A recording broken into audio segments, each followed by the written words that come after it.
UK जैव प्रौद्योगिकी परिषद कहाँ है? तो यूके जैव प्रौद्योगिकी परिषद जो है वो हल्दी में है। ठीक है, कहाँ पे? हल्दी में। अगला हमारा, 1 किलोग्राम में कितने मुट्ठी होते हैं? तो 1 किलोग्राम में जो मुट्ठी होते हैं 16 मुट्ठी होते हैं। ठीक है, 1 किलोग्राम में 16 मुट्ठी होते हैं। नेक्स्ट हमारा, सबसे बड़ा जैव विविधता पार्क है। तो सबसे बड़ा जो जैव विविधता पार्क है ना, वो कहाँ पे? हल्द्वानी में। ठीक है, कहाँ पे? हल्द्वानी में सबसे बड़ा जैव विविधता पार्क।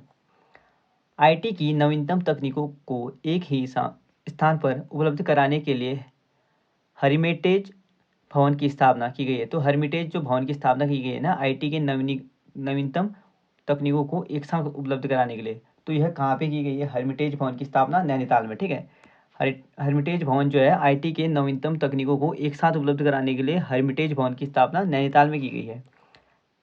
65 एकड़ क्षेत्र में आईटी पार्क की स्थापना की गई है। तो 65 एकड़ जो क्षेत्र है वहाँ पे आईटी पार्क जो बना है ना, वो देहरादून में बना है। ठीक है, देहरादून में कितने एकड़ में? 65 एकड़ में।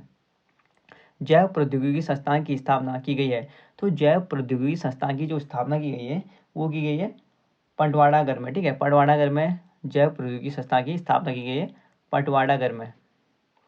राज्य में ई डिस्ट्रिक्ट योजना कब शुरू की गई थी? तो राज्य में ई डिस्ट्रिक्ट जो योजना शुरू की गई थी वो शुरू की गई थी 2009 से। ठीक है, 2009 से। गंगा को केंद्र द्वारा राष्ट्रीय नदी घोषित की गई थी। तो गंगा को जो राष्ट्रीय नदी घोषित की गई थी ना केंद्र द्वारा, वो नवंबर 2008 को की गई थी। ठीक है, नवंबर 2008 को। इंपॉर्टेंट है ये। अगला हमारा, निम्न में से किसका संबंध सुदूर संवेदी से है? तो सुदूर संवेदी जो संबंध है ना, यूसेक का है। ठीक है, यूसेक का जो संबंध है सुदूर संवेदी से, इंपॉर्टेंट है ये भी। अगला हमारा, विज्ञान धाम की स्थापना कहाँ की जा रही है? तो विज्ञान धाम की स्थापना देहरादून में की जा रही है। ठीक है, विज्ञान धाम की स्थापना देहरादून में की जा रही है। एक नाली जमीन में होती है। तो एक नाली में कितनी जमीन होती है? तो 200 वर्ग मीटर। ठीक है, एक नाली में 200 वर्ग मीटर होती है। तो सुमेलित नहीं है कौन सा, वो बताना है। ठीक है, तो देख लेते हैं।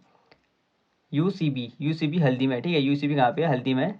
यूसर्क कहाँ पे? तो देहरादून में। ठीक है, यूसीबी हल्दी में है, यूसर्क देहरादून में, यूसेक देहरादून में। ठीक है, यूसेक भी देहरादून में है। तो हमारा जो ऑप्शन नंबर डी है ना वो सुमेलित नहीं है। तो एक बार रिपीट कर लेते हैं। यूसीबी जो है हल्दी में है, यूसर्क देहरादून में है, यूसेक भी देहरादून में। ठीक है, अगला है, निम्न में से कौन सुमेलित नहीं है? तो कौन सा सुमेलित नहीं है? आईटी अकादमी कहाँ पे? नरेंद्र नगर टिहरी में। ठीक है, आई टी पार्क देहरादून में। ठीक है, आई टी पार्क कहाँ पे है? देहरादून में। तो ये सुमेलित नहीं है। ठीक है, ये श्रीनगर दिया है तो गलत दिया है ये। अगला हमारा, जैव प्रौद्योगिकी परिषद। तो जैव प्रौद्योगिकी परिषद हल्दी पंतनगर में। ठीक है, कहाँ पे? हल्दी पंतनगर में है जैव प्रौद्योगिकी परिषद। ठीक है, यूके जैव प्रौद्योगिकी परिषद जो है हल्दी कहाँ पे है? पंतनगर में।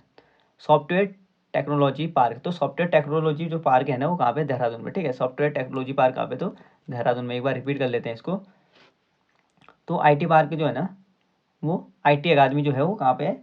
नरेंद्र नगर में। ठीक है, आईटी अकादमी नरेंद्र नगर में है, आईटी पार्क देहरादून में है। ठीक है, जैव प्रौद्योगिकी परिषद जो है वो हल्दी पंतनगर में है और सॉफ्टवेयर टेक्नोलॉजी पार्क देहरादून में है।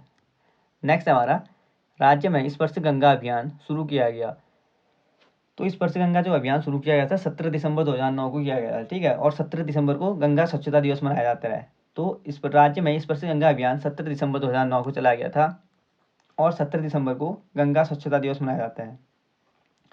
केंद्र द्वारा सोलर सिटी के रूप में विकास किया जा रहा है। तो केंद्र द्वारा जो सोलर सिटी के रूप में विकास किया जा रहा है वो देहरादून का किया जा रहा है। ठीक है, केंद्र द्वारा सोलर सिटी के रूप में जो विकास किया जा रहा है वो किसका किया जा रहा है? देहरादून का।